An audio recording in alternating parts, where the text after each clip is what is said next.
Because understanding great literature is better than trying to read and understand yet another business book. On the Leadership Lessons from the Great Books podcast, we commit to reading, dissecting, and analyzing the great books of the Western canon. You know, those books, from Jane Austen to Shakespeare, and everything else in between, that you might have fallen asleep trying to read in high school. We do this for our listeners, the owner, the entrepreneur, the manager, or the civic leader who doesn't have the time to read, dissect, analyze, and leverage insights from literature to execute leadership best practices in the confusing and chaotic postmodern world we all now inhabit. Welcome to the rescuing of Western civilization at the intersection of literature and leadership. Welcome to the Leadership Lessons from the Great Books podcast.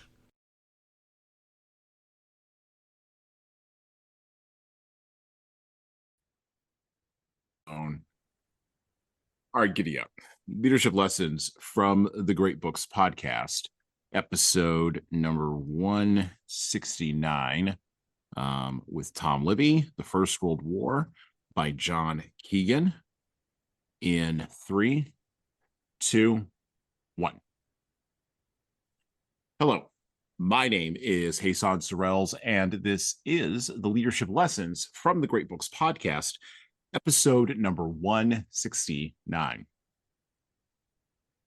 The author of our book today opens his seminal one-volume history of the seminal war of the 20th century, and a war that fascinates me endlessly because of the dichotomies, disconnects, and disruptions in leadership that it portends for all of us 100 years later. He opens his book this way, and we've read this paragraph on the show before in talking about books that circle around this book. And I quote, "The First World War was a tragic and unnecessary conflict. Unnecessary because the train of events that led to its outbreak might have been broken at any point during the 5 weeks of crisis that preceded the first clash of arms, had prudence or common goodwill found voice. Tragic because the consequences of the first clash ended the lives of 10 million human beings, tortured the emotional lives of millions more, destroyed the benevolent and optimistic culture of the European continent, and left, when the guns at last fell silent 4 years later, a legacy of political rancor and racial hatred so intense that no explanation of the causes of the Second World War can stand without reference to those roots. The Second World War, 5 times more destructive of human life and incalculably more costly in material terms, was the direct outcome of the first.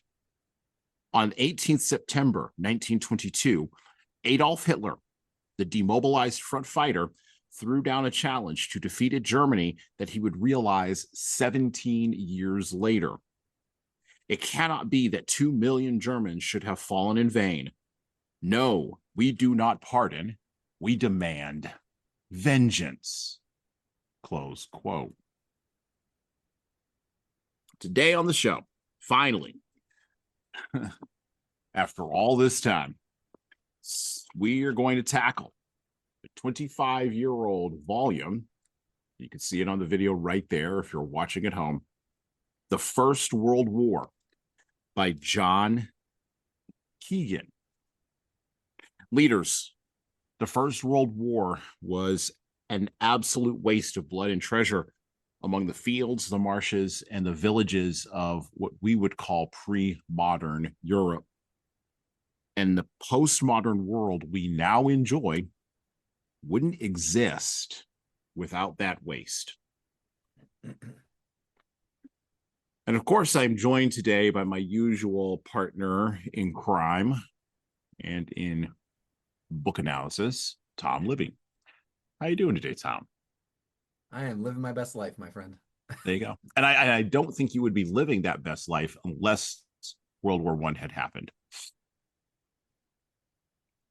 I am thoroughly convinced of this now after reading Keegan's book. Interesting. I mean, I agree, but I may not agree for the same reasons. We'll see.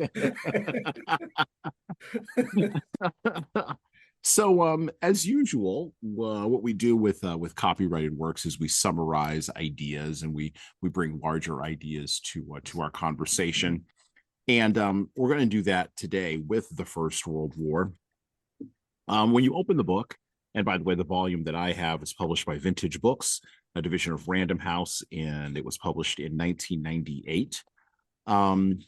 It is some of the pieces in this book were published originally in Military History Quarterly and the Yale Review. So you can actually go grab those online. Most of Military History Quarterly is available, I believe, without subscription. And the Yale Review is available if you go to Yale University or you have access to the Yale University library. This book has a ton of maps. It has a ton of illustrations. There's a ton of supporting documents. This book is almost 500 pages long. And so it is a comprehensive volume that covers everything from the beginning of World War I, which we, of course, notoriously associate with the assassination of the Archduke Franz Ferdinand by Serbian nationalist terrorists in April of 1914. It moves all the way through to the armistice at the Treaty of Versailles in November of 1918. The battle maps are quite amazing in this book. So it actually shows where the Eastern Front was, where the Western Front was, where the German boundaries and borders were. And Keegan does a great job of showing the entirety of the empires that existed during the time of the World War I.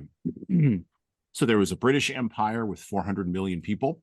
The British Empire covered countries as from Canada all the way to Australia and good chunks of Africa and, of course, the Middle East. By the way, all the current problems we have in the Middle East can be blamed on British and German and French imperialism. Just in case you were wondering. Actually had a conversation with some folks about this on Sunday. Are they basing that on the redrawing of of boundary lines and okay? Yep. Yeah. Because so again, I was talking with some folks about this in a different context on Sunday. But one of the things that really strikes you is like Iraq didn't exist as a country before World War I. Right. Iran didn't exist as a country before World War I. These countries were carved out of what was left of the sick old man of Europe, as the Ottoman Empire was called, because the Turks made the wrong decision in aligning themselves with the Central Powers, aligning themselves with Germany. And so when Germany lost the war or just stopped fighting, which is actually kind of closer to reality, the Turks were carved up as part of the Treaty of Versailles. There's also the French Empire and the German Empire. And again, maps galore throughout this book, even down to like the smaller battles that I didn't know about. Like I knew about the Marne and Somme and Verdun, but smaller battles that I had no understanding of, like the Battle of the Frontiers, which was early in the war, or right after the crisis of 1914. Or the battles that occurred in the East are well mapped in this book. Also, Keegan does a really good job of building military history into sort of the biographies of people who were going in and out of this war. He does have quite a bit to say about the generals that ran this war. Folks like John French for the British, Douglas Haig for the British, Pershing for the Americans eventually when they came into the war, and of course Joffrey for the French. He was a interesting gentleman, and Tsar Nicholas II, who was running the war for the Russians, and of course a name that at first I was really shocked to see, but this just shows how little I still know about World War I. Hindenburg, the guy who eventually would capitulate 17 years after the end of World War I to Hitler. Hindenburg was a general. Matter of fact, he was the general who won one of the demonstrative and defining battles on the Eastern Front in World War I. So one of the interesting things that you see in this book, and it really strikes you, is all of the players that eventually showed up later on in World War II started their careers, were running around doing all kinds of things. Winston Churchill, you know, all those guys, they all had a role ultimately in World War I, and they all showed up there first. And of course, we see this in books that we've talked about. So F. Scott Fitzgerald, interestingly enough, served underneath Harry Truman. He also, or not Harry Truman, sorry, Eisenhower, who he did not personally like. He did not personally care for Eisenhower when he served under him in World War I. Ernest Hemingway was an ambulance driver in World War I with the Italian army. And Keegan even talks about this. He talks about how the generals were defined not by, or generalship, we're going to talk about a little bit about generalship today, was defined not by actions on the field, but instead by they were defined by artists and others who had axes to grind against people who had led them poorly, they believed, in World War I. And so Keegan is upfront about that. But the book opens with something that, after you get past the idea of a European tragedy, and chapter 2 opens up with this idea of war plans. And I want to talk about this right at the beginning. So, Schifflin's, yeah. Yes, Schifflin's war plan. So war plans were based on this idea of mobilization. Okay. And mobilization was described as the ability to use the new technology of the train and the new technology of rail to get troops to what would be a quote unquote front, right? Faster than the other party could get troops to the opposing quote unquote front, right? And so Schlieffen created a plan. And one of the things that Keegan notes in the book, and I'll pull a couple of quotes here just very briefly. He says this: all these, however, were plans made on the hoof when war threatened or had actually begun. All these war plans, right?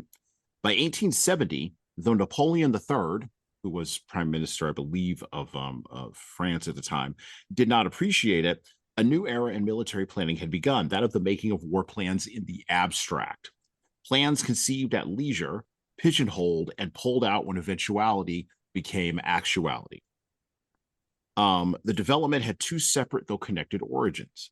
The first was the building of the European rail network, which began in the 1830s. Soldiers rapidly grasped that railways would revolutionize war by making the movement and supply of troops perhaps 10 times as swift as by foot and horse, but almost equally rapidly grasped that such a movement would have to be meticulously planned. Then moving down, railways needed to be timetabled quite as strictly in war as in peace, indeed more strictly.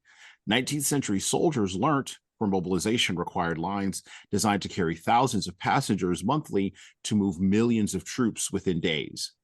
The writing of railway movement tables therefore became a vital peacetime task. And then the next quote, staff colleges, like industrial and commercial schools, were a creation of the 19th century.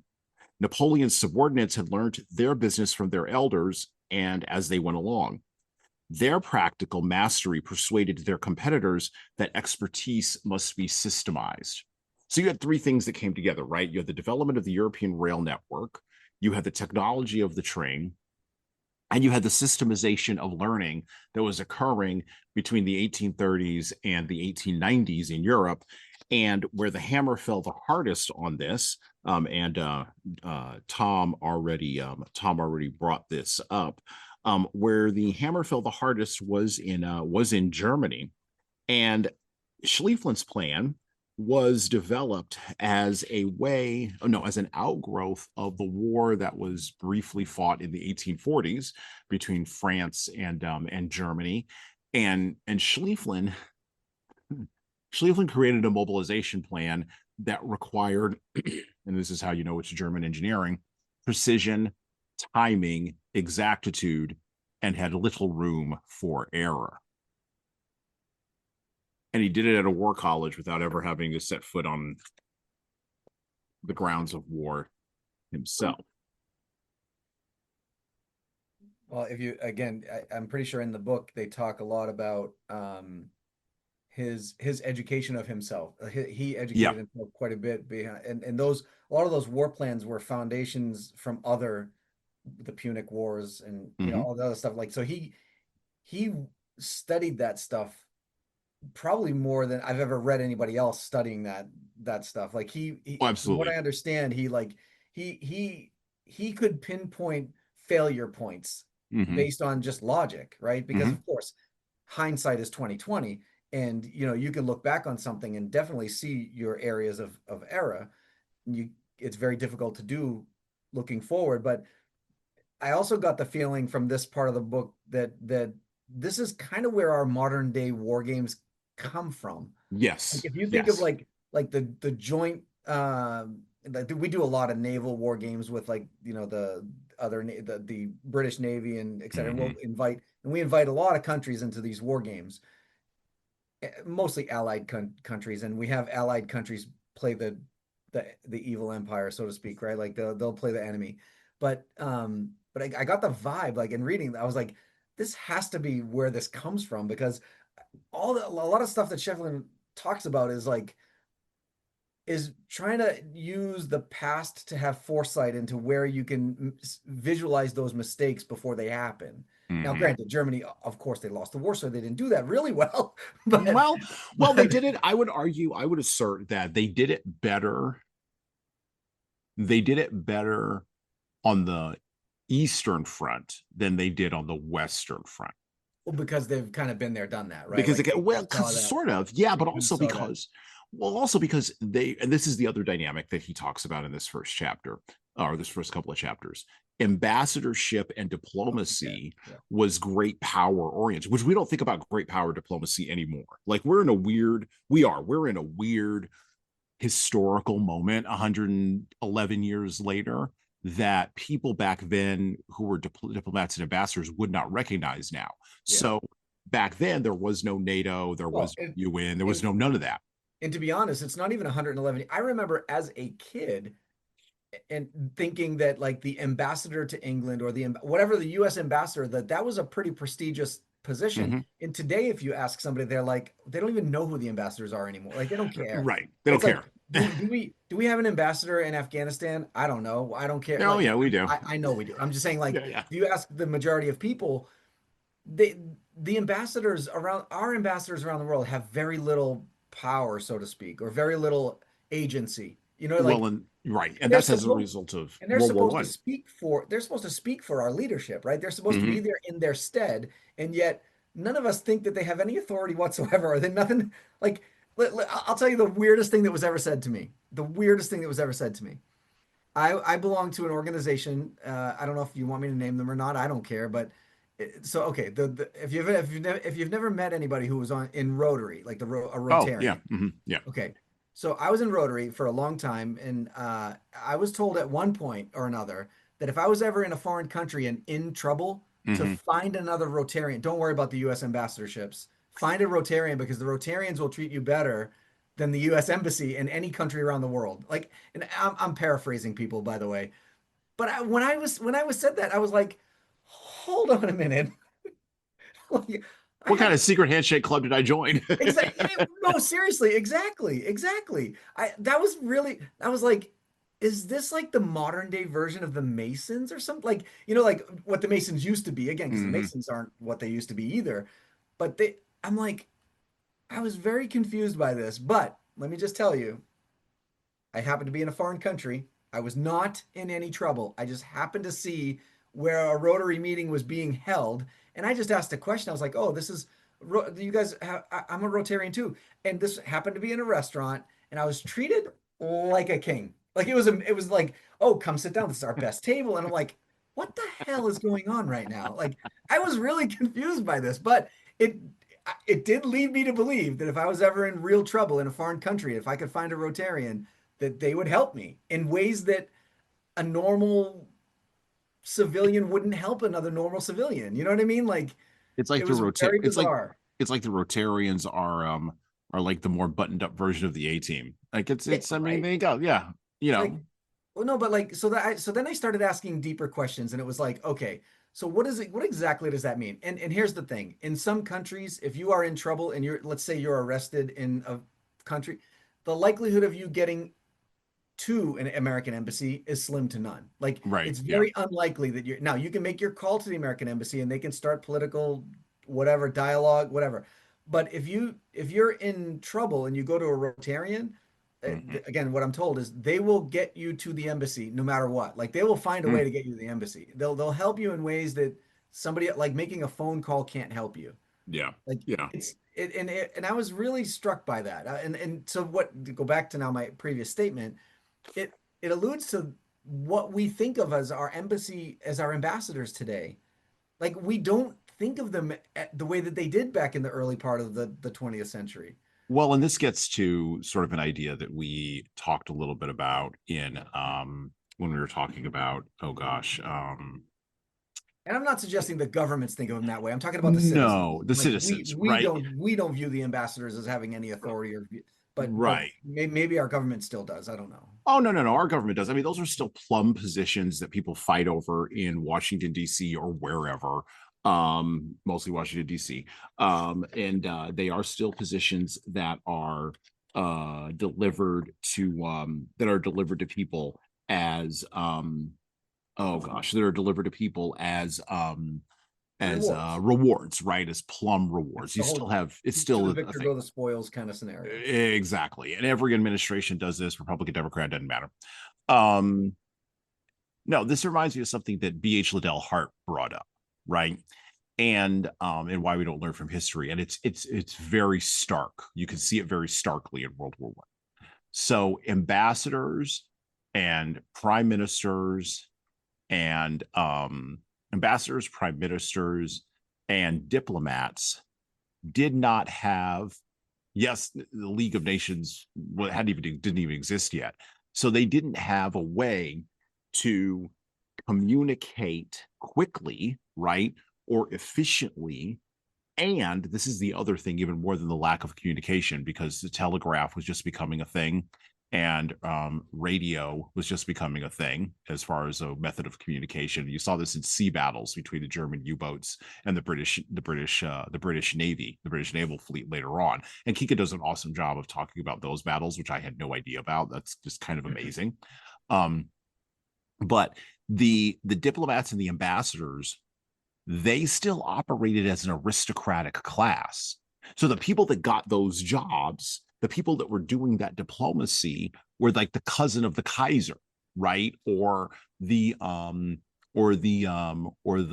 brother-in-law of the prime minister, right? That person was the one that got that ambassadorial role, regardless of their talents or skills. Now you can say in our time, okay, Mitt Romney's brother probably shouldn't be the ambassador to, like, I don't know, Sweden or something, right? I'm just going to name an innocuous country here. Not that Sweden's innocuous. We love all our Swedish listeners, and I like Swedish fish and Swedish women and Swedish food. Okay. Yes. Thank you.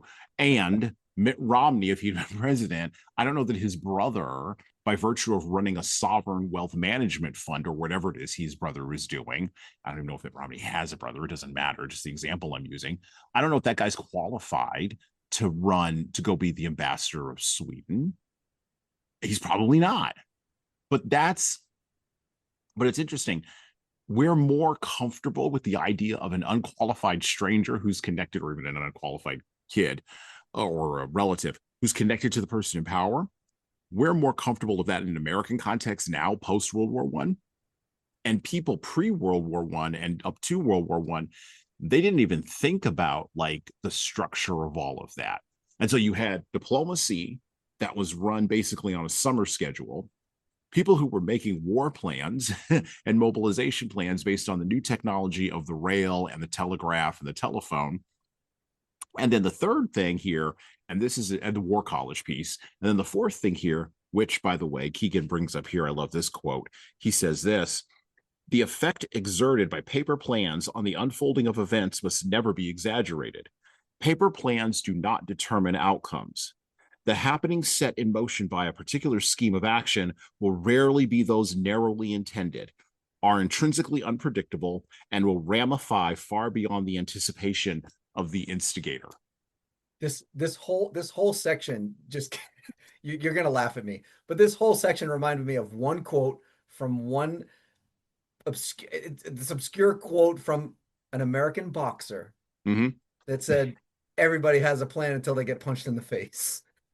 So like that's what it reminds me of, like, because again, like you said, you could put all the plans you want on paper, but until you actually start, listen, you could have the best trained military in the world, and you're gonna say, I'm gonna send one battalion in there because I know this one battalion is gonna beat up on their battalion, not understanding that that battalion has the support of all the citizens in that. Like, and now all of a sudden you're not fighting one battalion, you're fighting half a country because they come out of the woodwork to defend their land. Like, you can't, and you're telling me that you can't plan for that. Like, there's no way to know what that group of people are going to be able to do or not do, because they're not military people that you can put on a piece of paper and judge based on weaponry or training or whatever. Like, they're an X factor, which is why, like he was saying, like, none of this matters once you enact it. Once you hit the go button, it's like hell, shit hits the fan. So Schlieffen, speaking of him, he was a man without hobbies. All he liked doing was making paper plans. He had nothing. That was hilarious. Yeah, he was the most boring guy on the planet. Even in his retirement, he was reading war books to his granddaughters. What the hell? He reminds me of the guy who, and you've known guys like this. I've known guys like this. It is, and sorry, ladies, for listening. It is guys. It is always guys. Guys are this obsessive. Women can't get there from here. They just can't. I've never met a woman that obsesses about one thing the way a man does. Never met it yet. You haven't met my wife when she talks about cleaning. My wife literally watches cleaning videos on Facebook for fun. Like, she's obsessed. Okay. With it, so. All right. That's okay. Okay. Anyway, so you might have me there. But she's the only one I know, though. I'm just saying. But men will obsess about one thing to the point of them turning themselves into boring human beings about everything else. Yeah. Like we were just talking football before we hit the record button on this episode today. And we're not going to talk about football today, kids, folks. Don't worry about it. It's fine. But like Tom Brady as a quarterback. No, not even that. Tom Brady as a human being has got to be the most boring human being on the planet. Got to be. Because what else does the guy know? He didn't know anything else. He has no other obsessions. He doesn't care about anything else. He eats, sleeps, breathes football. If you try to get him to talk about anything else, snow, for God's sakes, the guy doesn't have an opinion about that. He doesn't even think about it. He'll tell you about the time in the snow game where they had to clear off a patch of grass for Adam Vinatieri to kick a field goal. He'll tell you all about that snow game. That's his depth of knowledge about snow. This is what I mean. And this was Schlieffen. Schlieffen was a guy who was so obsessed with warfare and war planning on paper, and yet had no practical experience in this. And so when the practical, as Keegan points out, when the theory, at a certain point you have to go beyond theory, when the theory became actuality, events started moving. And I think of the great Jocko Willink quote, the guy who wrote Extreme Ownership, the great Jocko Willink quote, the enemy gets a vote. Yeah. And that's what that's what screws people up every friggin' time. Because to your point, I'll make plans all day. Or Mike Tyson. Absolutely. I'm going to make a plan to fight Mike Tyson. And yeah, it never survives first contact with Mike Tyson. We say this in business. A marketing plan never survives first contact with the customer.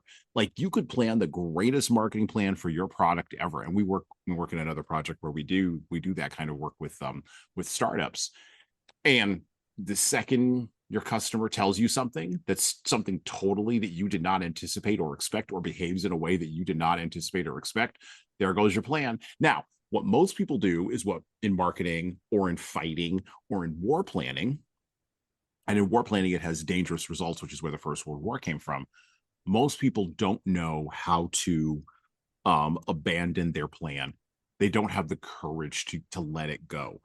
And so I guess that's the first question is like, It's more, is it courage? Is it that they don't have the courage to let it go, or is it the ego taking over, saying that I know I'm right, I'm just going to continue on because I well, I have to mean, be right? You know what I mean? Like, well, I mean, we talked about egos. We talked about egos with why we don't learn from history, right? yeah, World War I presents itself even in the assassination of Archduke Franz Ferdinand, right?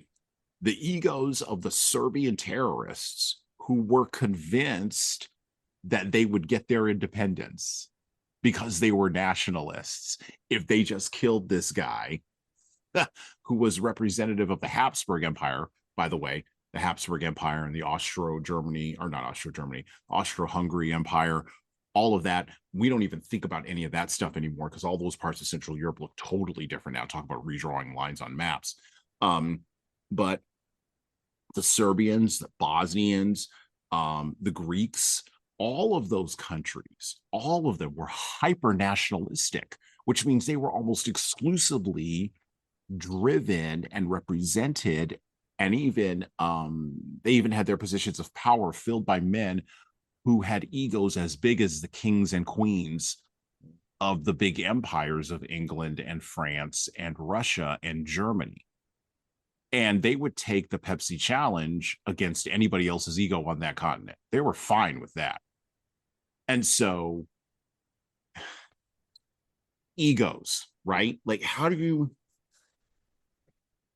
I do think it's courage. I do think it's courage to abandon a plan when it doesn't, when your ego, when it doesn't work.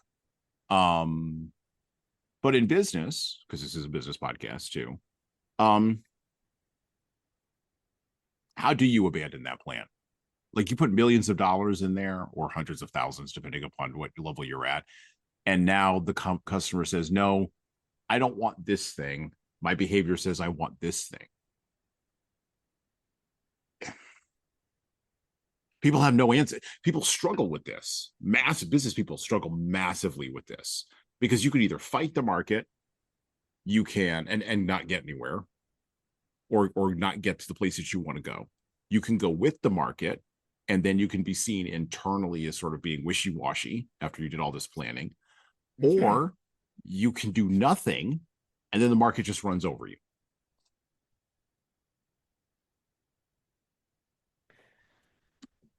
I mean, I it's interesting that you say that, because again, in the demographic of businesses that I work with in my consulting business is usually smaller than most consultants want to work with.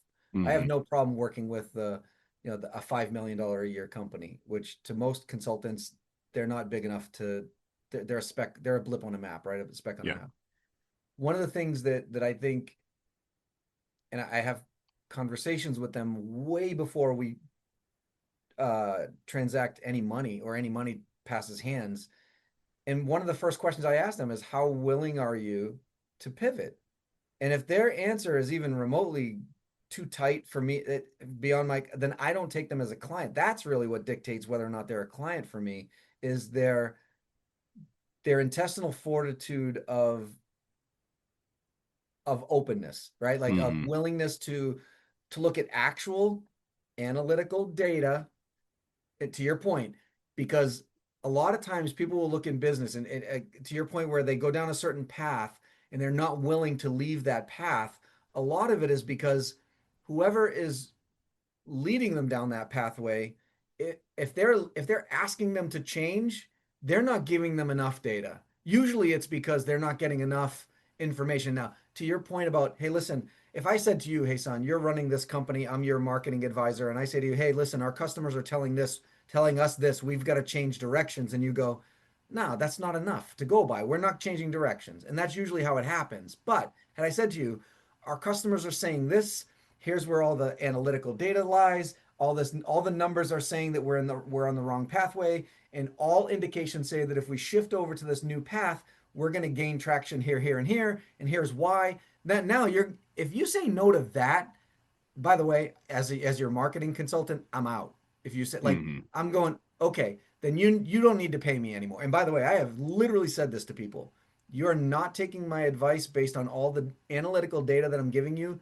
I'm not your guy. You want somebody to reinforce and double down on your area and your way and show you a pathway to success, bullying yourself there instead of actually listening to, I'm not your guy, right? So I step out and I don't want to take your money anymore, because that's the thing. You're paying me for my expertise. You're paying me to give you the advice and the not just advice, but you're paying me to give you advice based on analytical data that I'm giving you. And if you're not willing to do that, then I'm not your guy. So I'm out.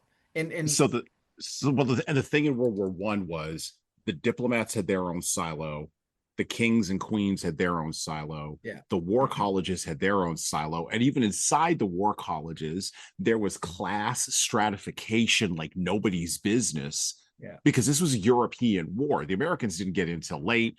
Woodrow Wilson infamously said, "We're too proud to fight." Whatever. Okay. Um, yeah. Okay. So It's more like it didn't impact us at all. at all. So why would we fight for something we had no skin in the game? Like we had no dog in the fight. Like, so why would we fight in the first place? He was just being nice about I wouldn't exactly frame Woodrow Wilson as nice, but we'll just leave that on the other side for just Oh, a I said minute. the comment was being nice. I didn't say he was nice. But you had all this European stratification inside of an aristocratic worldview that said,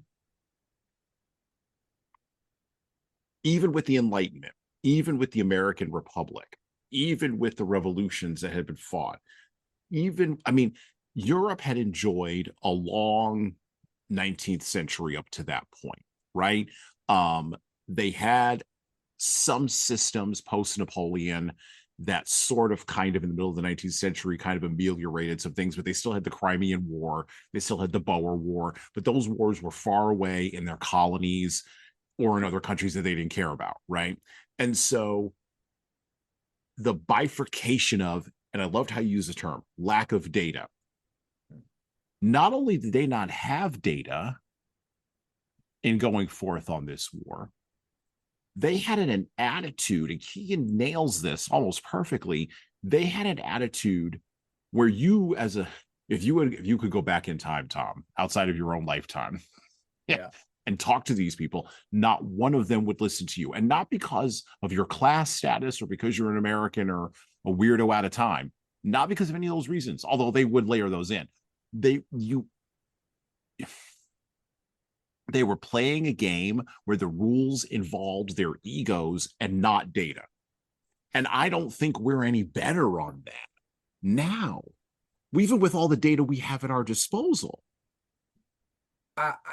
If you're talking strictly in warfare, I agree.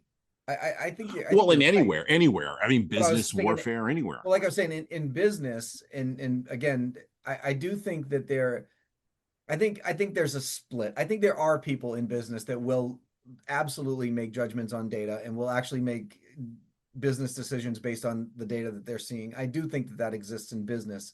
In warfare, I don't know so much. But the one thing, I think the other thing too that really comes into play, and I know I maybe want to talk, maybe you want to wait until you ask the question, because I know there's a question later that you're going to ask um, about leading team, what we're learning, like what the difference is learning between leading teams. And I don't remember how you phrased it, but the idea behind and what I think one of the things that the Americans brought to that fight that surprised people, and I think that leaders could learn from and still deploy today, is if you ever notice, it's like a next man up syndrome or a next Mm-hmm. man up kind of mentality, where the Germans weren't ready for that. The Germans weren't ready to kill a colonel or to kill a lieutenant in the field, and then the army keep coming at them because somebody else just took that lieutenant's spot. And they all Mm-hmm. and the autonomy that happens in between, I think, is another thing, right? Where you basically say to, you've got your generals down to the captain, down to the lieutenant, and by the time it hits the lieutenant, you're like, listen, here's the game plan. Your number one job is to take that hill, and number two job is to survive at any cost, right? Like, Mm-hmm. take the hill, survive. That's Mm-hmm. in that order of importance, by the way. And all the stuff that happens in between, we don't care. Like, just do those two things, and we're happy. And I think leaders in today's business could learn from that, where you can take a sales manager, for example, and say, here's your quota, hit your quota. I don't care how it happens, just go do it. You have some autonomy to make decisions for your team to hit that quota. And some of it is hiring and firing people, some of it is tactical things like how you whatever, but allowing that next man up to actually have some autonomy and have some skin in the game. That's, I think, of something that came out of that conflict that we didn't really have before. And even in like, we talked a little bit about this on another episode of the podcast too. Even the U.S. military's fight on the westward expansion of our own country, Yeah. they didn't have autonomy in a sense of decision making power. They just had melees and like stuff that happened because individual people just kind of did what they wanted to do. That's not the same thing as No. taking a military, No. like a military drive at something and say, go take that hill and then survive. Those are your two, your two, goals in this endeavor. And, take the hill under any circumstance, under any means necessary, survive under any means necessary. So at the end of the day, when you do capture that hill and you lost 20% or 15% of your battalion or whatever, or your league, and the general comes in and says, nice job, you took the hill. How did question two go? Or I can't remember the term I was thinking of, but whatever. Like, goal number two was to survive. We lost 15%. Okay, how can we make sure that doesn't happen again? Like, there's the whole idea of debriefing with those two primary objectives in mind. The rest doesn't matter, right? The rest doesn't And matter. again, and that wasn't the case. When you look at all of the stuff that Shefflin and all those guys, like the war on paper, et cetera, there was never that clarity of, this is your objective one, objective two. There was never a backup plan. There was never a secondary goal, because if the secondary goal was to survive, then they would have known, you get to a certain point, if you can't take the hill, you go to objective two, which is to survive, and we're going to retreat and regroup before we make the next plan. Like, it was very little of that, and they didn't learn on the fly, which is another thing that happens when you have that next man up syndrome, or that next man up component that the Allied forces had. It doesn't matter how many of them you knock down, there's going to be somebody there to take the place of the leadership role. Like that, they weren't ready for that. And I think that's the biggest thing. And again, I think in today's business society, we have if you have a similar mentality, your company is going to thrive in a better clip. It's not, and we see that with startups all the time, Hasan, right? Where the startup founder thinks that they have to do everything themselves. They have to have a hand in everything. And once they learn that delegating that stuff with clear objectives, and then having them report back with successes and failures, and then taking the analytics to make the next decision, it frees up the startup founder to really become that centerpiece, and not that you don't have to be everything. You just have to be the center of everything. Right. Right. Yeah. No. Yeah. No. You're exactly right. Well, and you brought up a couple of points that I was looking through Keegan's work here, because there's a couple of things that jump out, right, that support what you're saying here, and will allow us to transition to our next point. So, the generalship, right? Let's talk about leadership. The leadership in World War I, the generals in World War I, Haig, Joffrey, Hindenburg, Ludendorff, even Brusilov I believe in Russia, Kemal Ataturk down in Turkey, who later on would become the founder of the country of Turkey, Ataturk. Interesting guy. Even Winston Churchill, who of course later on would become Winston Churchill, who really pushed for, well, he really pushed for the battle in the Dardanelles, in the Dardanelles Strait at Gallipoli, which by the way, the battle at Gallipoli, I had never fully appreciated just how much of a unmitigated slaughter that was. And that's the other thing that jumps out to you about World War One. And so I want to read about generalship a little bit here, and I want to talk about the Somme. as the Somme was one of the worst battles on the Western Front. In the year of battles, in the year of battles. So I'm going to read about this Holocaust. And it starts, of course, with generalship. So General Haig, right? Douglas Haig, right? Who was leading the British Expeditionary Force. By the way, people misunderstand this. The British Army, the British Expeditionary Force, while hardened in colonial battles, was always second to the British Navy.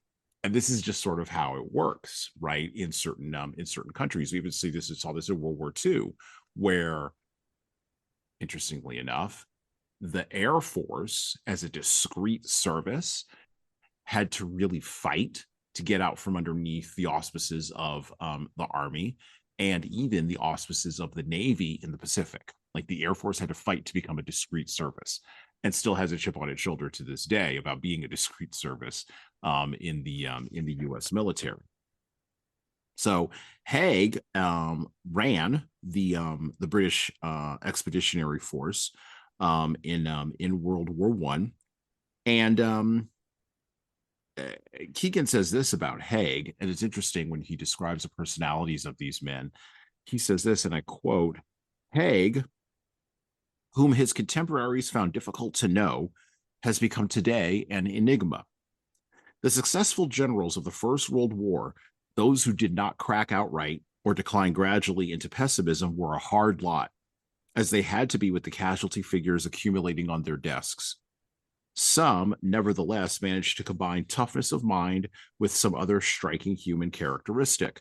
Joffre, that was the leader of the French, imperturbability, Hindenburg, gravity, Foch, fire, Kamel, certainty, Haig, in whose public matter and private diaries no concern for human suffering was or is discernible, compensated for his aloofness with nothing whatsoever of," and I love this term because this is so English, "nothing whatsoever of the common touch." Such, you can tell Keegan's an English historian. It's just little things an American would never say. And back to the book. He seemed to move through the horrors of the First World War as if guided by some inner voice, speaking of a higher purpose and a personal destiny. That, we now know, was not just appearance. Haig was a devotee of both spiritualistic practices and a fundamentalist religion. As a young officer, he had taken to attending seances where a medium put him in touch with Napoleon. As commander-in-chief, he fell under the influence of a Presbyterian chaplain whose sermons confirmed him in his belief that he was in direct communication with God and had a major part to play in a divine plan for the world, close quote. That was the general that was head of all, the commander-in-chief of all the British Expeditionary Forces at the Somme. That guy. In 1916, that guy. Now, I'm not going to go into the whole entire Battle of the Somme. You can read the whole thing. You can read how the Germans responded to the British moving forward. The Somme is a muddy field. It is a muddy field. And the Germans, by the way, held the high ground. And they held the high ground for the entire war. Talk about, to Tom's point earlier, going up the hill and grab it, you know. They weren't given autonomy. The British soldiers were not given autonomy. And the British infantry did not have tanks at this point of the war. This was a year or two early. And the Battle of the Somme dragged on through the summer, through that summer in 1916. And, Keegan wraps up his analysis of the Somme with this line. By the 19th of November, when the Allied offensive was brought officially to a halt, the furthest line of advance at Les Bouffes lay only 7 miles forward of the front line of attack on the 1st of July. Now, you want to know how many men they lost to get 7 miles? This will make you sick. The Germans may have, we don't have clear numbers even now, the Germans may have lost over 600,000 killed and wounded in their effort to keep their Somme positions. The Allies had certainly lost over 600,000, the French casualty figure being 194,451, the British 419,654. The Holocaust of the Somme was subsumed for the French in that of Verdun. To the British, it was and would remain their greatest military tragedy of the 20th century, indeed of their national military history. Then it goes down. There is nothing more poignant in British life than to visit the ribbon of cemeteries that marks the front line of the 1st of July, 1916, and to find on a gravestone after gravestone the fresh wreath, the face of a pal or a chum above a khaki serge collar staring gravely back from a dim photograph, the pinned poppy, and the inscription to, quote, a father, a grandfather, and a great-grandfather, close quote. The Somme marked the end of an age of vital optimism in British life that has never been recovered. And Keegan was writing this in 1998. By the way, you add up those figures, what that means at the Somme is that probably close to 1.2 million men died in one field in one battle. That, and there's no other way for me to frame this, is piss poor leadership. That's homicidal leadership. Yeah. And I don't care how much you think you're in touch with God. And I say this as a Christian. I don't care how much in touch of God you think you are. I don't care how many seances you go to and call up Napoleon. I don't care how class conscious you are and lack the common touch. To allow that to happen on your watch for your part, the French do what they do, the Germans do what they do, but on your part, you're responsible for a third of that. I will frame it this way after I read that. I wouldn't have wanted to be the soul, because I do think people have souls. I wouldn't have wanted to be the soul of Douglas Haig when he showed up at wherever it is he showed up at. I wouldn't have wanted to be that guy, because that's a lot of explaining to do. That's a lot. Absolutely. I read that for 7 miles, you expended 1.5 million people for 7 miles. And still didn't take the actual hill. Right.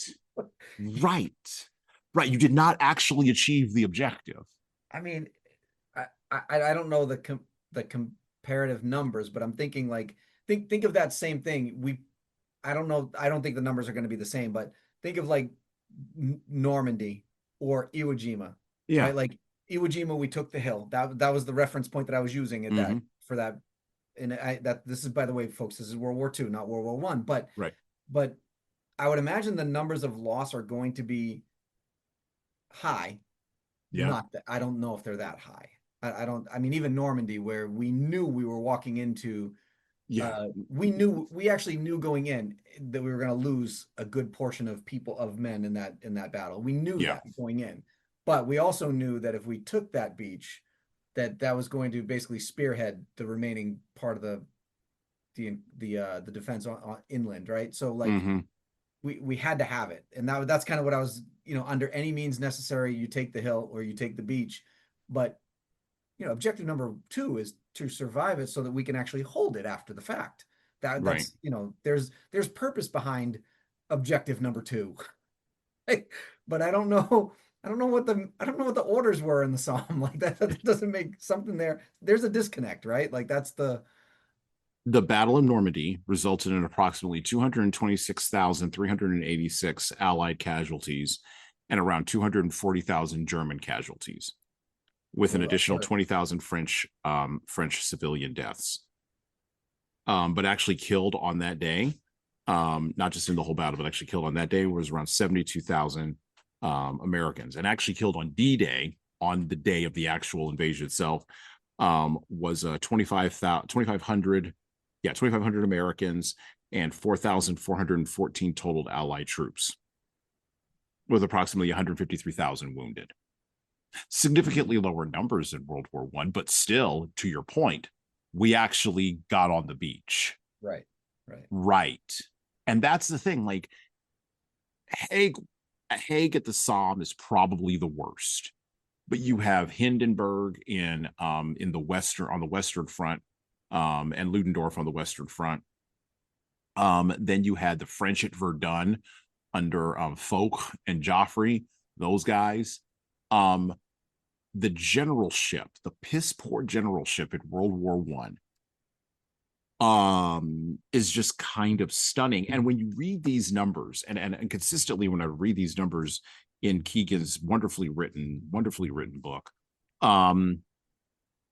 I the thing that came back to me was, this makes no sense.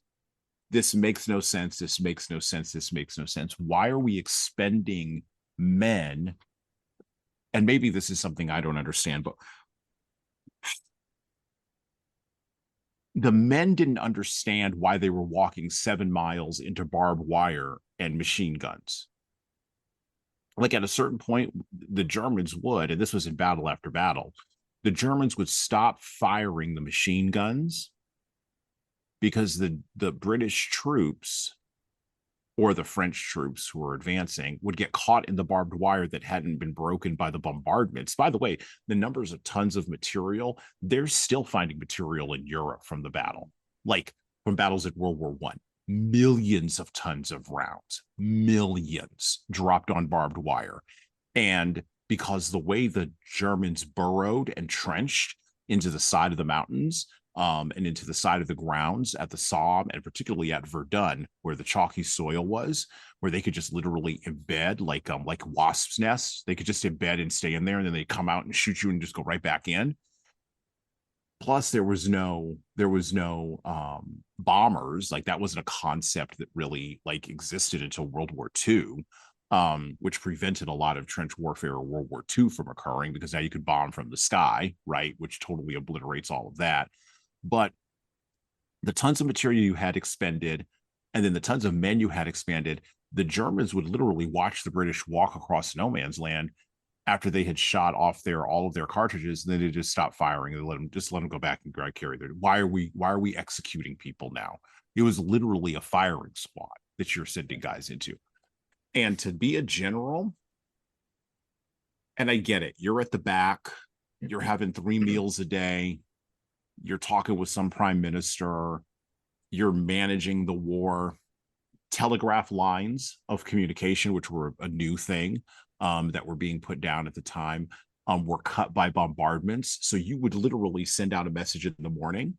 You would get maybe one message in the middle of the battle in the afternoon, and then you wouldn't find out about the outcome of the battle until the next day in some cases, if you're a general in the rear with the gear.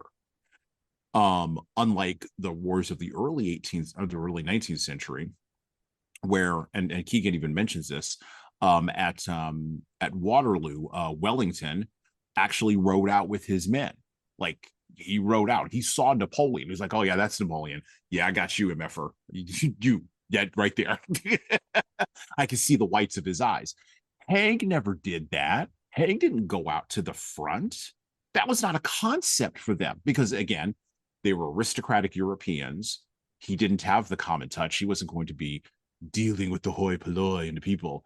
And he was just fine with just executing people in order to achieve some objective that wasn't going to that he didn't even know hadn't been achieved, because the telegraph lines were cut. Because the main thing wasn't communication. The main thing was, well, just go out there and figure it out. Maybe. Or not even figure out. Go out there and do what you're told. March to those lines. Get caught. If you get caught in the barbed wire, well, it will be a glorious sacrifice for the British Empire.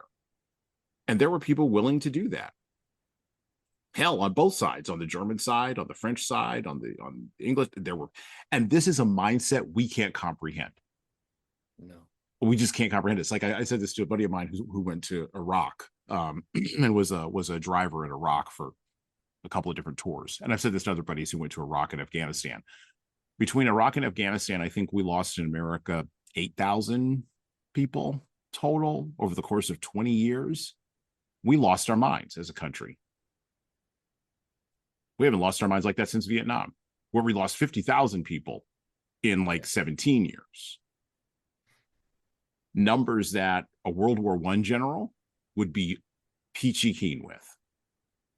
Or even a World War II general, apparently. With the, like, well, and that's where, right. And that's where we say they're made of different stuff. They were made of different stuff. Because now, the generals you have now, this is why we're all talking about drone warfare and sending robots to go fight for us. We don't want to expend any men at all. And I don't know how you do war without expending men. I don't know how you do the war between the robots, because eventually they'll wake up and be like, oh, well, we can just have our own war. We don't need human beings. Like, why don't we just go shoot the human beings? That's my concern about that. Don't give a drone too much autonomy. That's going to be a wrong problem. Not for the drone, for you. But Skynet. Exactly. But World War One, how do you, so this is a question, and it didn't really have it written down, but this is a question that jumps out of this. What do you do when the leader doesn't care? When the people have no clue what the vision is, and the leader is so removed he can't explain it. Like I think of these CEOs of like these companies that have 50,000 employees. Like Mark Zuckerberg has no idea what's happening in the front line of his company.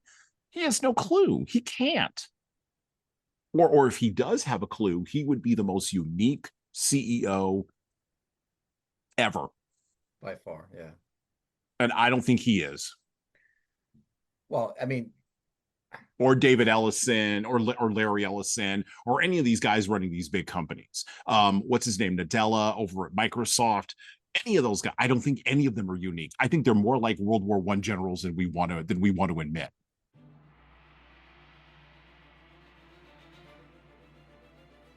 Hello.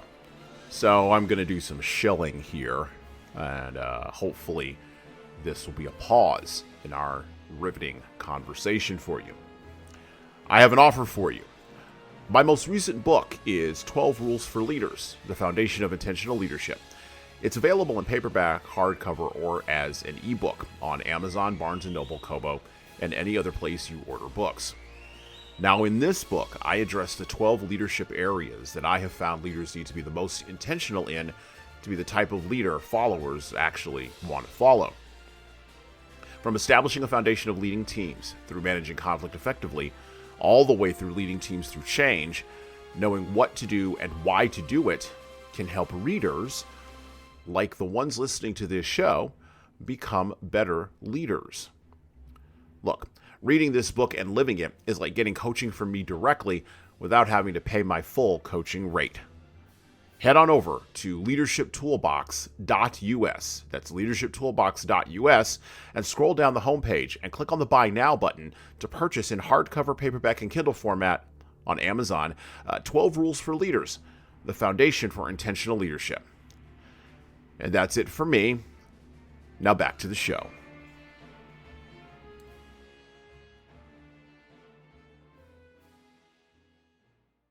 Yeah. I don't disagree with you, and I think it's interesting. That was the whole crux of the quite a few years ago. You remember the show, Undercover Boss? Oh yeah, yeah. And what an eye-opening experience it was for every one of those, especially season one, by the way, because after season one, everybody knew what the hell you were doing. So it wasn't really, which I knew for certain that show had a very short shelf life because yeah. You know, there's only so many times you're going to trick people that are actually watching these shows. Anyway, but the point, first season, in my opinion, was very real. It was very like when these, or at least it seemed it. Maybe I'm just saying.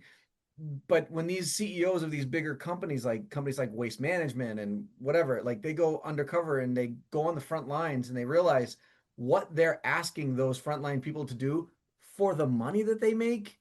And they're like, this can't go on like this. We can't do this. Like, it was very eye-opening for them, which I don't see Mark Zuckerberg ever. Bezos is probably a better example, right?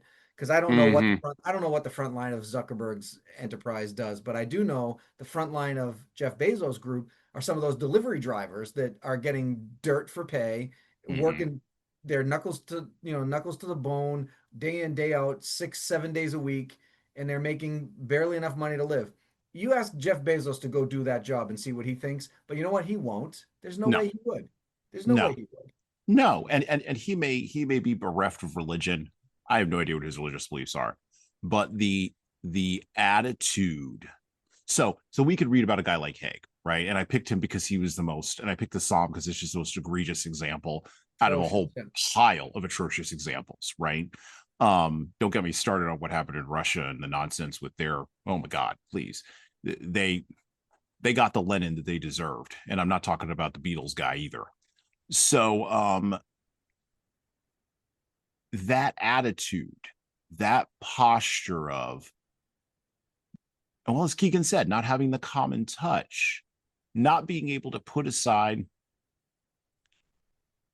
ego or class consciousness or whatever the hell to get out of your little box, your little office, and to your point, get in the delivery driver's vehicle and do that job for 12 hours a day every day. Like Bezos didn't even start doing that job. Like he and I'm old enough to remember when Jeff Bezos had hair. So is Tom. Yeah. I remember that guy before he was Lex Luthor. And he he never had the common touch.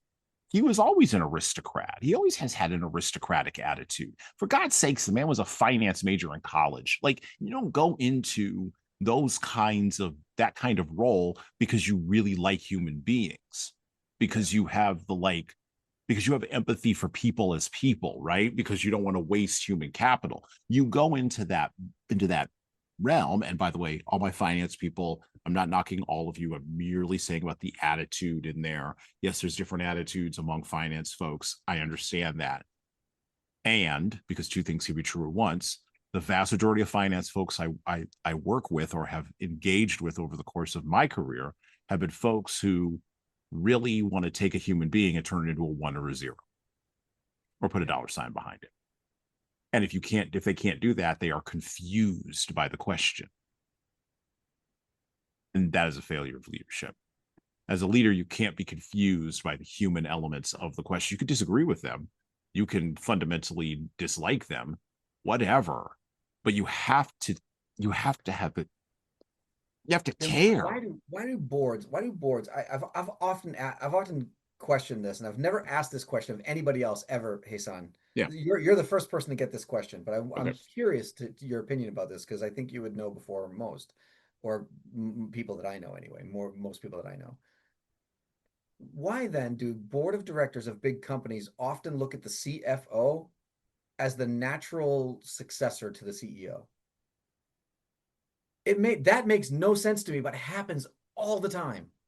Because boards of directors are fundamentally uncomfortable with the idea of a founder that cares about, not even a founder, a CEO that cares about people, because they don't believe fundamentally as business people themselves that they can do business and have feelings at the same time.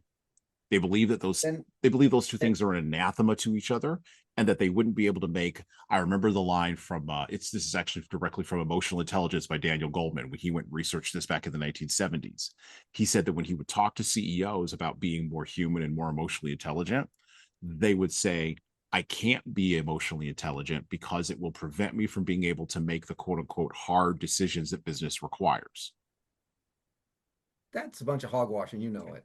I know it's hogwash, but you have to take what people's words are, right? Okay, so if I take you on your words, if I actually seriously believe you, then you're closer to Doug Haig sending out boy after boy after boy after boy in the Somme for a useless objective than you are close to Mother Teresa trying to save people, from a convent in India, Yeah. because you think that Mother Teresa's weak and you But think that they Doug must Haig is strong. they must all hate guys like Richard Branson then, right? Like Richard Oh Branson's yeah. philosophy about business is if listen, when you he was asked in an interview once, like, shouldn't the customer's always right, right? Like, Mm-hmm. shouldn't you worry about the customer more than anybody else, blah, blah, blah. And he said, no. If I treat my frontline employees like they matter more than anything else, if I treat my frontline employees like their family and I'm going to treat them with the utmost respect, and then they naturally will take care of my customers. If they're happy, if they're if they're experiencing a positive work environment, they are just naturally going to provide my customers with a good experience. And now I'm not saying he was right 100% of the time. I'm sure there are still disgruntled employees, whatever. I get that, but at least his mental thought process had more to do with treating the boys going into battle better than most of the people that we're thinking of today. And by the way, he was a billionaire, multi-billionaire. He's not like it's not like Oh he never yeah, had money. yeah, but you know what? But you'll get that guy. Okay, so you'll get Richard Branson on a stage, right? And you've seen this. You'll Yeah. get Richard Branson on a stage with Jeff Bezos and Jamie Dimon, and the moderator will ask this august panel of brilliant, wealthy entrepreneurs who have succeeded how they treat their people. They will give the three answers that you know those three people would give, and then they will walk off the stage and not talk to each other at all. Yeah. Yeah. And even worse, and this is what I think most of us on the bottom of these hierarchies think actually happens. They'll give the answer, they'll have the claps, they'll walk off the stage. And this is where the postmodern cynicism comes as an outgrowth of World War I and World War II and Vietnam. They'll walk off the stage, and what we all imagine is they're all high-fiving about how they've like fooled the hoi polloi one more time. Yeah. That's what we all imagine. And I think it's probably closer to the first example, the first outcome, than the second one. I don't think Jamie Dimon knows how to talk to a guy like Richard Branson, because I think it's so far out of his wheelhouse. It's easier to get into his chauffeured car and just drive home, or to his mistress's house, or whatever the hell he does. It's easy, whatever. Like, whatever. It's easier for Bezos to go on his yacht with Lauren Sanchez and whatever he's doing with her. It's easier for Richard Branson to go buy another island and set up some ayahuasca retreat for Aaron Rodgers. It's just easier to do those things, because here's the thing. Haig and Joffrey and Foch and Ludendorff during World War I, those World War I generals, all understood aristocracy and hierarchy in a way that I don't think we get, that we don't appreciate. And I think the reason why I'm drawing a parallel between them and the CEOs that we have now is because I think the CEOs get hierarchy and class in a way that we don't get. Things have become more democratized and egalitarian among the people below that rank, but among the people above that rank, things have gotten tighter and tighter. As wealth has increased, things have gotten tighter and tighter and tighter and tighter and tighter, where they are closer to those World War generals in attitude. Maybe not in the ability to command people, but in attitude, they're closer to that. That's why Jeff Bezos has no problem with replacing every single one of his workers at Amazon with a robot. Yeah. He has no problem. He won't lose a moment of sleep. He won't. And people want him to lose sleep, but he can't, because he's ascended to a different level of, not to use the Marxist term, but I'm going to go ahead and use a Marxist term. He's ascended to a different level of class consciousness. Well, I would agree with that too. I guess if you take out the all the nonsense at the billionaire level, right? And you just come back down to earth at the millionaire level, right? Right. Yeah. Those guys, I feel like if I met we recently hosted an event for Yes. the Oh, other yeah. project we work on. Yeah. At the end of the table with me, I'm not going to mention names. I don't want to No. embarrass him or anything, No. but there was a gentleman at the end of the table that was probably worth, if I had to guess, 50 million. That was his net worth is probably 50 million. Now, for those of you listening to this, mine, not even a fraction of that. So, but at that level, he sat at the end of the table with me, lowly nobody, and spoke to me like I was just another guy, and he was just another guy. That could not happen at the billionaire level. No. I couldn't imagine a single billionaire that would do that. That would sit at a table like that. It was a dinner table. There was about 20 of us at dinner. There was 20 of us at dinner. I sat at his end of the table, there's I can't think of another. I cannot think of a single billionaire that would do that. Maybe there's one. I could say maybe Musk would do it. Maybe. You think so? Maybe. Interesting. But I also think that he's cut of a slightly, only slightly, like the colors, and like you have red and then you have like really, really red, like slightly, slightly different colored cloth than the rest of them, only because, and this is the only reason why, only because of the amount of debt he carries to fund all his projects. And that if all of the markers were called tomorrow, he'd be the brokest man in the world. That's the only thing. I gotcha. But again, I think it's the difference between red and really, really red. Like, so maybe he would sit at the end of the table. But even there, I'm not quite sure. I'm sure he has the same attitude as rest of them. Rest of the billionaires. My thinking was that guy is probably the top of the top that would sit at that table. Yeah. So 50 million in net, in like as a Jesus, what's the word I was just thinking of? Net worth. Net worth. Sorry, thank you. So somebody at around 50 million net worth. Once you get into even 100 million net worth, I am nobody to them, literally nobody, and they're not going to listen to a goddamn thing I say. Well, so okay. Okay. So let me frame this way. I'll frame this this way. So I'm going to tell a little personal story, and then we can move into the next section here. So that kind of proves this point a little bit. So, on my father's side's a little bit wonky. We're not really quite sure, or at least I'm not really quite sure. My mother might be quite sure, but I'm not quite sure. But I can definitely speak to my mother's side. So my mother's side of my family, right? My great grandfather, so my grandmother's father, was a sharecropper. If you know anything about sharecropping in America, you know that was sharecropping in the 1920s, 1930s, 1910s. That was just a step above slavery in the Jim Crow South, no less. Okay. So now we kind of know what framing we're working with, right? My grandmother was one of, I believe, 12 kids, brought in the wash when she was like 8 years old. My grandmother, now my great grandfather was a sharecropper. My grandmother got a master's degree. A huge story in our family. Educational attainment is a huge thing. As you can tell, that's why I do this podcast. That's why I talk the way I talk, whatever. Grandma got the master's degree, right? Mom got in the 80s, took her till the 80s, but got a law degree, wound up working for the federal government.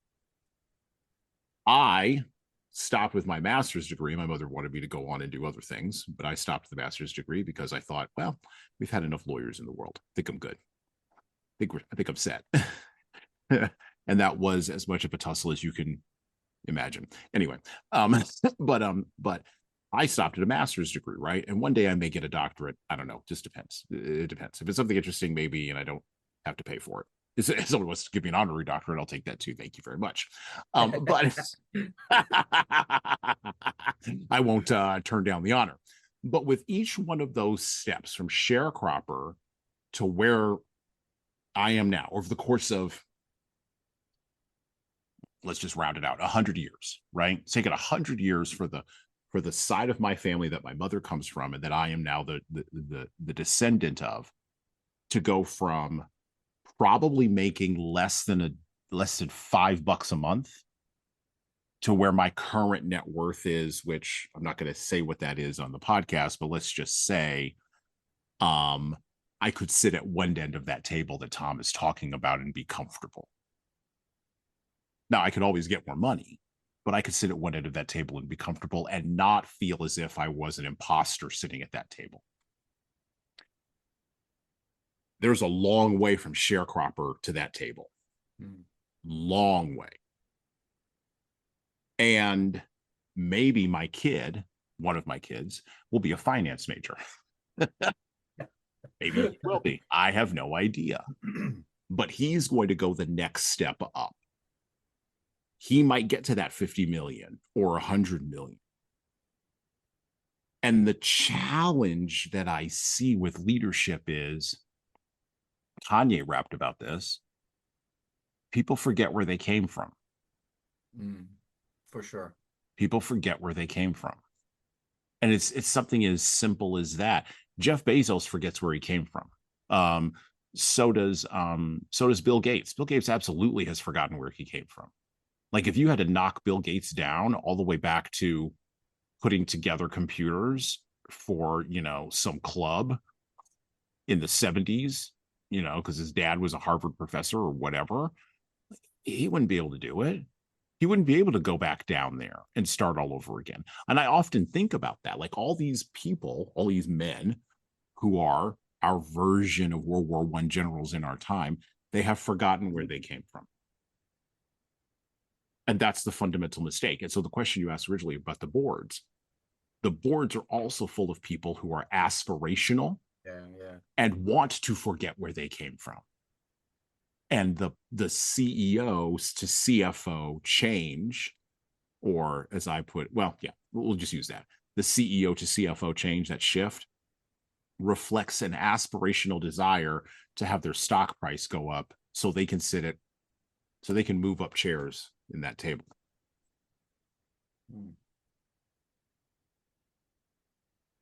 Sometimes psychological explanations are just really simple. Sometimes they're not complicated. Sure. Back to the book. Back to the First World War by John Keegan.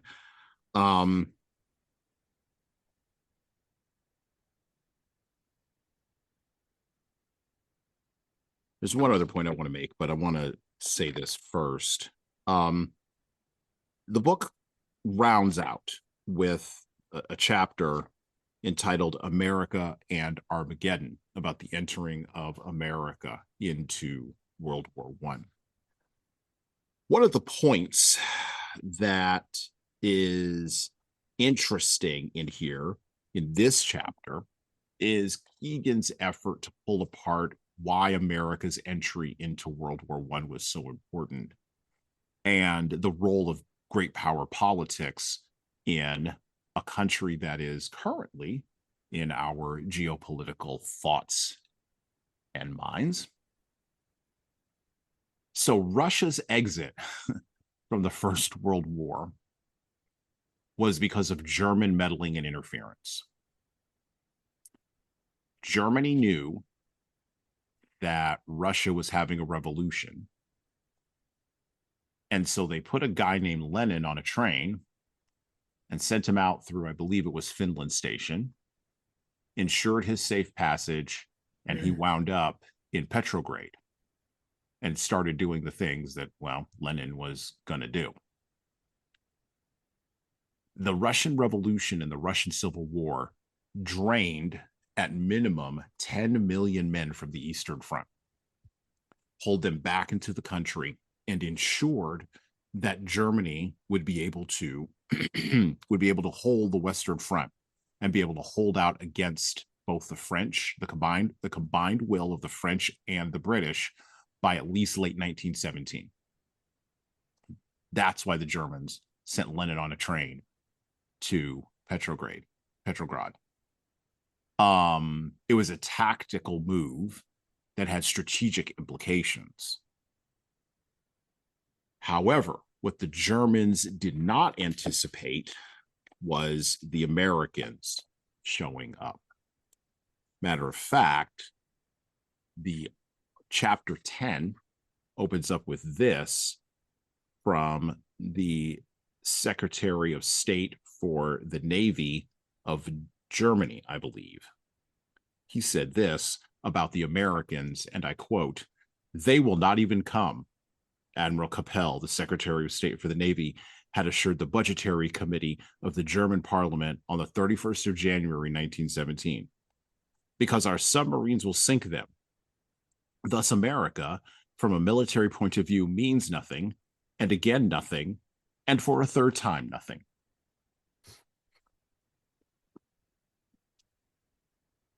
Tom talked previously about a tipping point, right, of power.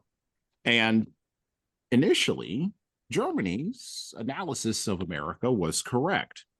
At the beginning of 1917, 4 months before the United States entered the war on the side of the Allies, its army as opposed to its large and modern navy. By the way, all the navies in the world were in competition with each other to build better boats. It was kind of amazing, actually. Might indeed I mean, have they meant. still are. They still are. Have you seen Oh some of the yeah. stuff coming out of China right now? Oh yeah. Oh Oh yeah. my God. Oh yeah. Anyway, go ahead. Well, and we're we're busy trying to figure out how to basically put, without getting too much into the details because I do follow some of this. We're busy trying to figure out how to put a nuclear warhead on a missile you could fire out of a torpedo tube on the top of a ship and turn it into like an arrow that travels at supersonic speed. Yeah. Because that's how we're going to solve that problem.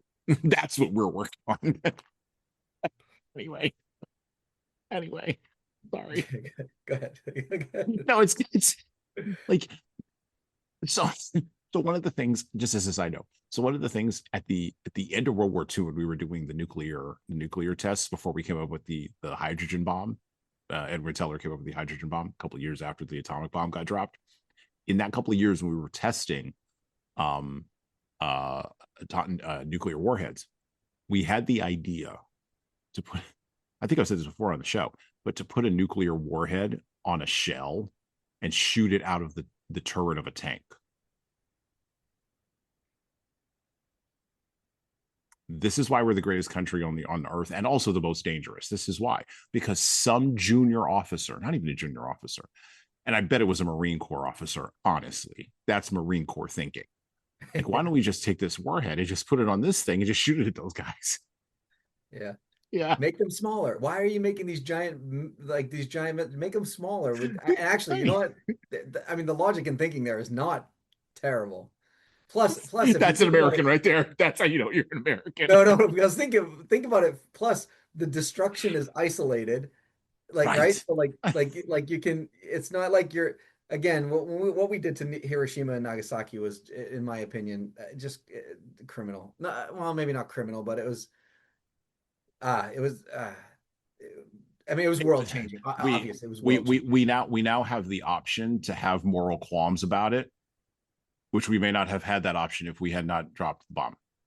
Agreed. Agreed. And I'll leave it at that. That's my Yeah, whole, no, that's my conclusion about it. and agreed. But again, fast forward to now, we don't need that same level of destruction to make the No, point. The same no. point. We put the war we put them on arrowheads instead of instead of Moabs. We're taking out a square block, like a city block, instead of, you know what I mean? Like Right. with the Yeah. same, it's precision. It's just Right. it's Yeah. instrumental. It's not like whoever came up with that idea, I think we should explore it. Oh, I think they have been for a while now. Anyway, to finish the sentence about America. Its army ranked in size 107,000 men, 17th in the world. It had no experience of large-scale operations since the armistice at Appomattox 51 years earlier, and possessed no modern equipment heavier than its medium machine guns. Its reserve, the National Guard, though larger, with 132,000 men, was the part-time militia of the individual 48 states, poorly trained even in the richer states and subject to the sketchiest federal supervision. Again, understating it like a Britisher can only understate it. Those guys are running around in the woods, like shooting at food. Okay, that was the National Guard back in the day. The only first-class American force, the United States Marine Corps, 1, 2, 3, 4. I love Marine Corps. 15,500 strong, was scattered in America's overseas possessions and areas of intervention, including several Central American republics, which the United States had decided to police in the aftermath of the Spanish-American War of 1898. By the way, one of those Central American republics was your friend and mine, Cuba. Anyway, by the way, I met a guy the other day who knew a guy whose grandfather rode with Pancho Villa. Oh, no kidding. Yeah, I was like, oh, it's pretty awesome. That's awesome. We're not making guys like that anymore. Anyway, but the United States, and then I'll go to this. And he does say this, by the way. Keegan points this out to Tom's credit. Rare are the times in a great war when the fortunes of one side or the other are transformed by the sudden accretion of a disequilibrating reinforcement. Those of Napoleon's enemies were so transformed in 1813 when the failure of his Moscow campaign brought the Russian army to the side of British and Austria. Those of the United States against the Confederacy were transformed in 1863 when the adoption of conscription brought the North's millions into play against the South's hundreds of thousands. Those of an isolated Britain and an almost defeated Soviet Union would be transformed in 1941 when Hitler's intemperate declaration of war against America brought the power of the world's leading state to stand against that of Nazi Germany as well as Imperial Japan. By 1918, President Wilson's decision to declare war on Germany and its allies had brought such a accretion to the Allied side. Capel's theory, quote unquote, they will never come, have been trumped in 6 months by America's melodramatic Lafayette, I am here. The United States had not wanted to enter the war. America, its President Woodrow Wilson had said, was, quote, too proud to fight, close quote, and it had sustained a succession of diplomatic affronts, from the sinking of the Lusitania and its American passengers to the German attempts to foment a divisionary war in Mexico without responding to provocation by material means. Now, he does talk about Black troops, interestingly enough, in here. Kind of does an interesting aside about that. You can read about that. But then he goes into a deep dive into Russian Bolshevism and into why Russia, with Trotsky and Lenin at the forefront, were having such trouble with the Germans, and why they struggled to sign the Brest-Litovsk Treaty. But one of the points that he made, which I did not know, I was not aware of, was that Finland, interestingly enough, was once part of Russia before World War I. Did not know that. They were also part of that nationalistic friction that began to grow because of the collapse of the aristocracies and the collapse of the aristocratic system in Europe as a result of World War I. Now, as America entered the war, the Turks began to collapse, and the Ottoman Empire began to fall apart after Gallipoli.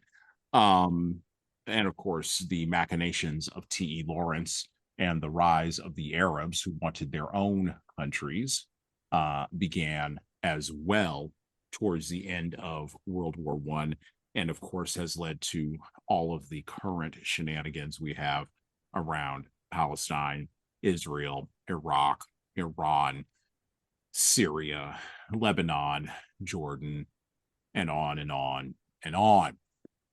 Also, Russia, just to point this out, is still working through the exigencies of World War I in its current fight with the Ukraine. By the way, the Donbas region, all of that, Germany successfully pushed into that during World War I and was loath to give it up. Matter of fact, the spot where Putin is now, coming from east to west, the Germans made it to that spot in World War I, coming from west to east, and were loath to give it up as part of the Treaty of Versailles.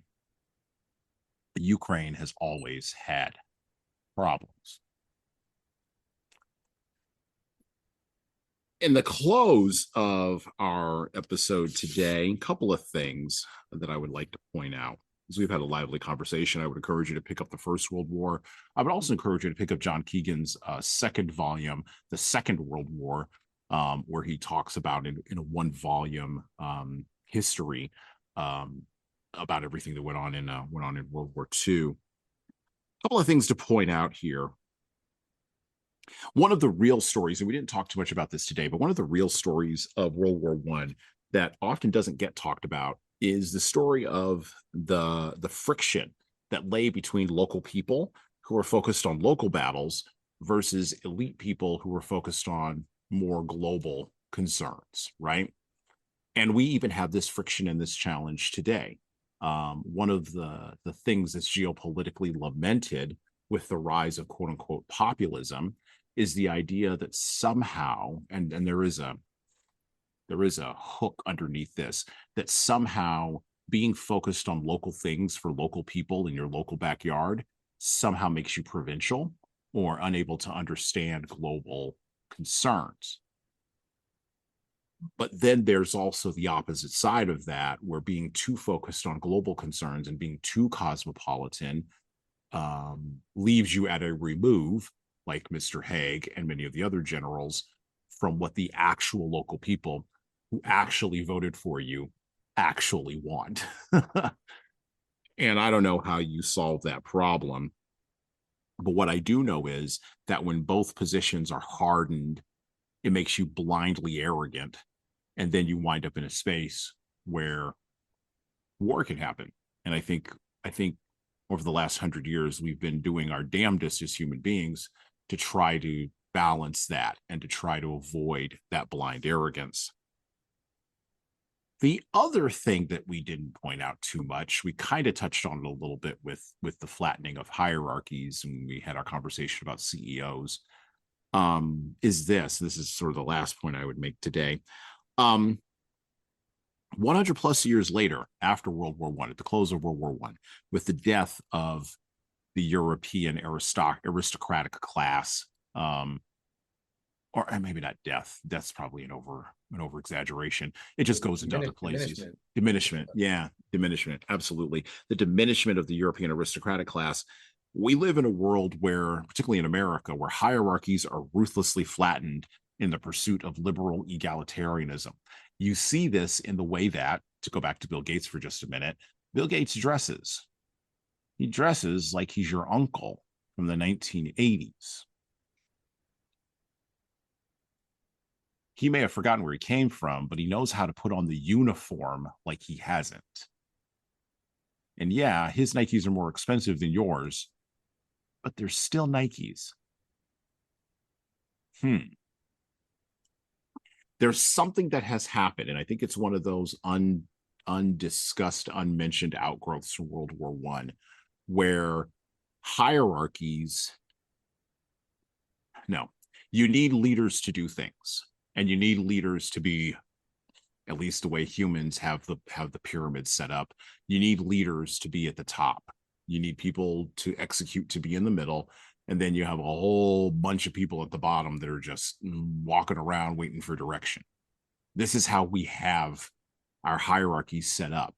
And hierarchy exists almost as a function of reality. But the pendulum that we live with now has swung far away from where it was originally in a pre-1914 world. And I think that this is the part that like frustrates us when we can see it other places. And we wonder, rightly so probably, why is it that even now, or that now, kings and prime ministers want to wear Nikes and Cosby sweaters, but they don't seem to be willing to abandon the other aspects of their elitism. This is why there's a lot of chest thumping in the United States about billionaires and taxing the rich. A lot of chest thumping about this, and very little ability to actually cross the gap and talk to those people because of hierarchies.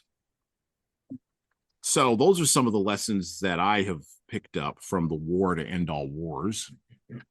Tom, what do we need to learn from World War I that we can apply to our leadership struggles 111 years on?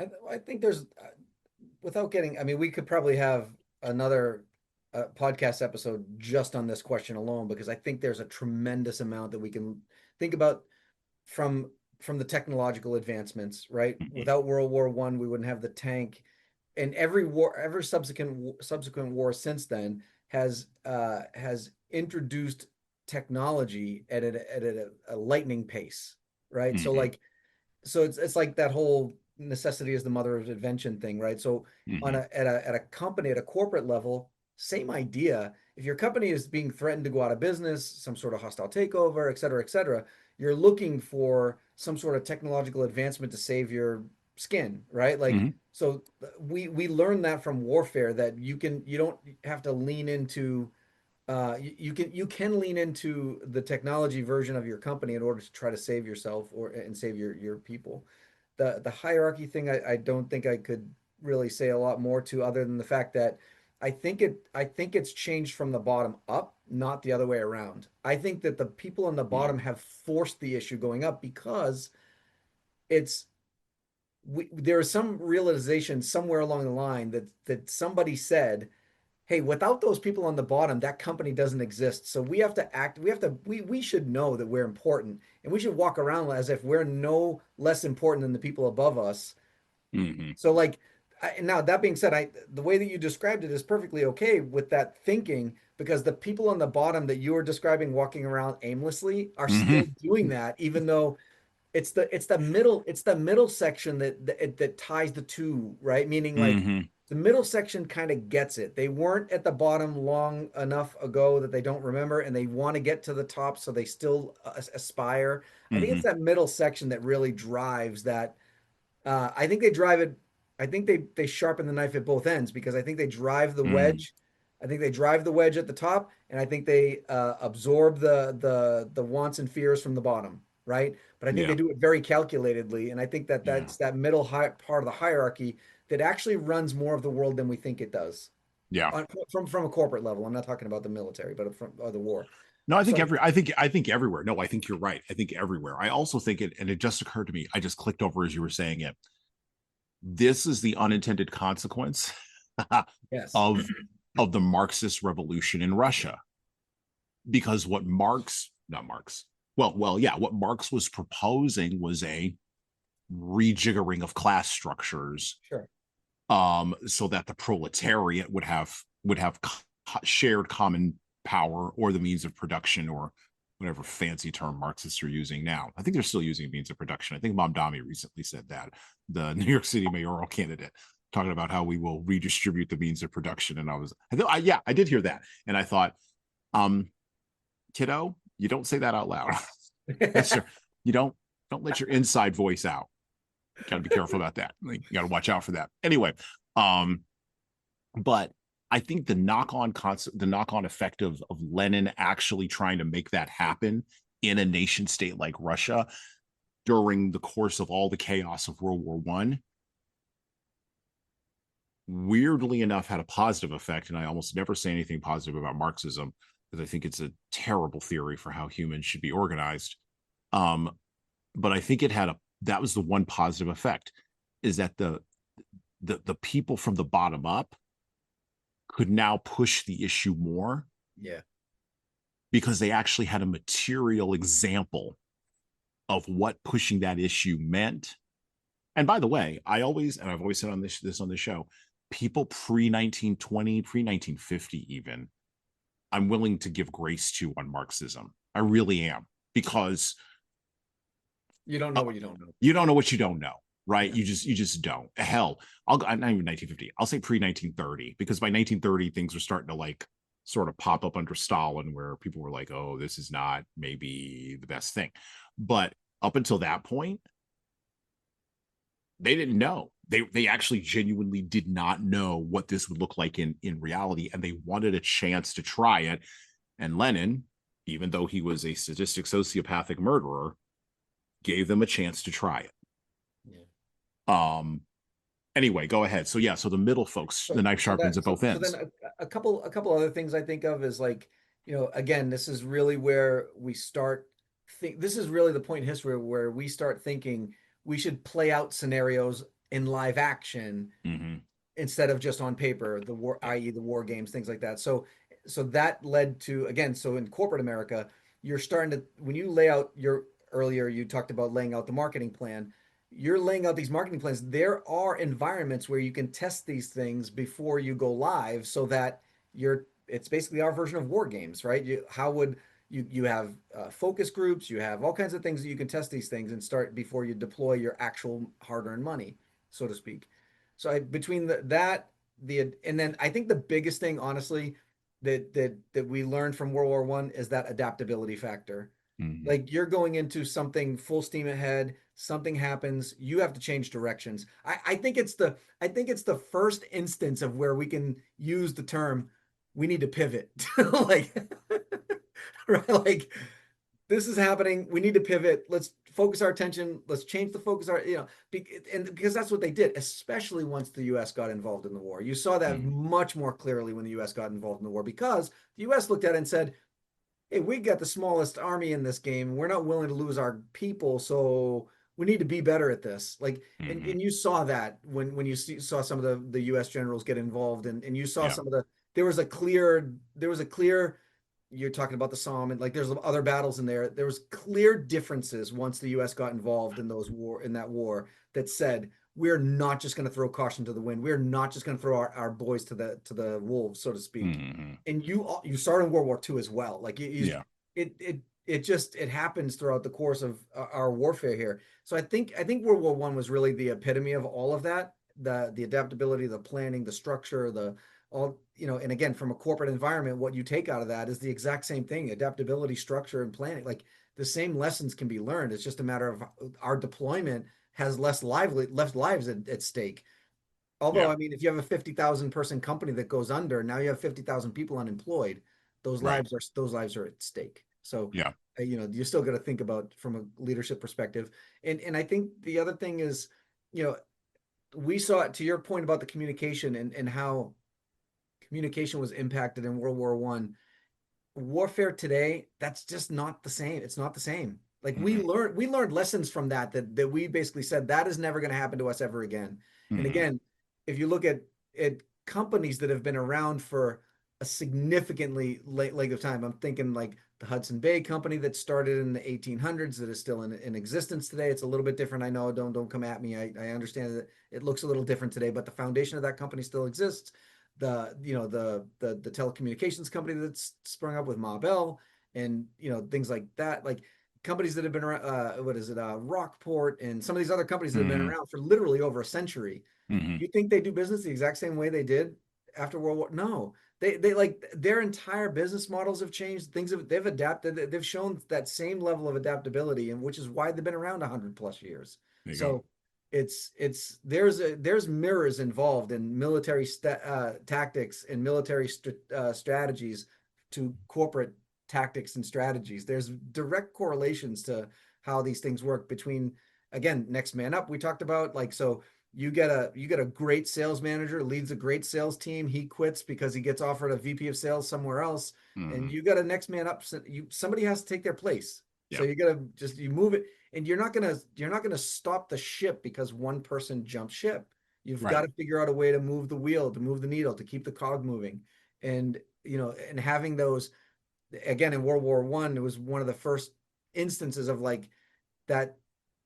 You have to have the backup plan, right? Because Mm-hmm. plan one, if it fails, we need to know what we're doing. We can't fail and then regroup. And in an environment like World War One, you can't just say, "Oh, just go for it, and we'll see what happens. And if it fails, we'll regroup and we'll decide what to do next." That is not a thing. Yeah. Yeah. So again, from a corporate perspective, you have to be at the ready for that kind of thinking at the same time. So I think there's a lot of lessons we can learn from World War One Awesome. that we can move into the corporate world.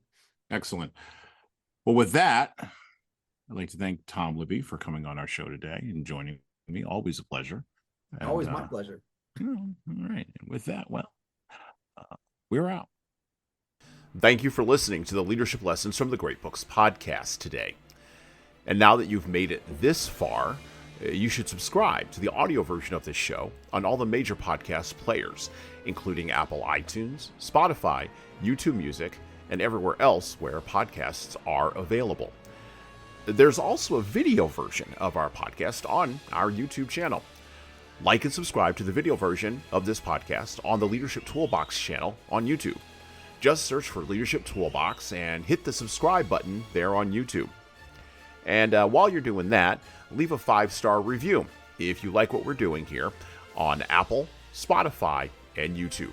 Just go below the player and hit 5 stars. We need those reviews to grow, and it's the easiest way to help grow this show. And tell all your friends, of course, in leadership. By the way, if you don't like what we're doing here, well, you can always listen to another leadership show. There are several other good ones out there. At least that's what I've heard. All right. Well, that's it for me.